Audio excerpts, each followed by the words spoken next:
అందుకే మిత్రులారా ఇందులో సహకరించండి. చిన్న చిన్న సమస్యలుంటే పరిష్కరించుకుందాం.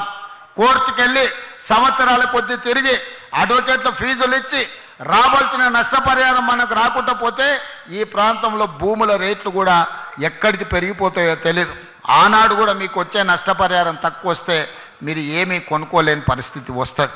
అందుకే ప్రభుత్వం ఉదారంగా మిమ్మల్ని ఆదుకోవడానికి సిద్ధంగా ఉన్నది. మీతో కూర్చొని మాట్లాడుకుందాం. ఎవరో కోర్టేందుకు, నేను కూర్చొని మీ సమస్యల్ని పరిష్కరించడానికి సిద్ధంగా ఉన్నా. నేను ఒక మెకానిజాన్ని ఎవాల్యూ చేస్తా. మల్రెడ్డి రంగారెడ్డి గారు, కేఎల్ఆర్ గారు సహకరిస్తున్నారు. అదేవిధంగా ఈ ప్రాంతంలో ఉండే ప్రజాప్రతినిధులను కూడా సహకరించమని నేను అడుగుతున్నా. వాళ్ళ సమస్యల్ని పరిష్కరిద్దాం. కోర్టులో చుట్లు తిప్పకండి.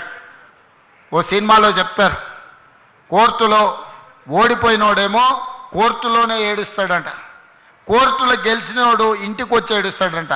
ఎందుకంటే అడ్వకేట్లకు ఇచ్చిన ఫీజులతోని వాని సంసారం మొత్తం దివాలా తీసి వాడు మొత్తం సర్వం కోల్పోతాడు అని. ఓడినోడు కోర్టులో వేస్తాడు, గెలిచినోడు ఇంటికి వచ్చి ఏడుస్తాడు.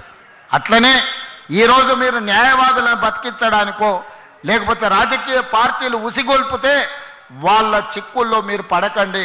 మీ కేసులను అన్నిటినీ సావధానంగా పరిష్కరించే విధంగా ఈ రంగారెడ్డి జిల్లా కలెక్టర్కు, అదేవిధంగా టీజీఐఎస్సి ఎండి అధికారులకు నేను సూచనలు చేస్తున్నా. తక్షణమే వాళ్ళను పిలిచి కూర్చోబెట్టి వాళ్ళతో మాట్లాడి అమ్మికబుల్గా దీన్ని సెటిల్ చేసి వాళ్ళకు ఒక పరిష్కార మార్గం చూపించండి అని నేను అధికారులకు ఆదేశిస్తున్నా. మా పెద్దలు శ్రీధర్ బాబు గారు రంగారెడ్డి జిల్లా ఇన్ఛార్జ్ మినిస్టరు. ఈ ఫ్యూచర్ సిటీకే కాదు మొత్తం రంగారెడ్డి జిల్లాకు కూడా వారు ఇన్ఛార్జ్ మినిస్టర్.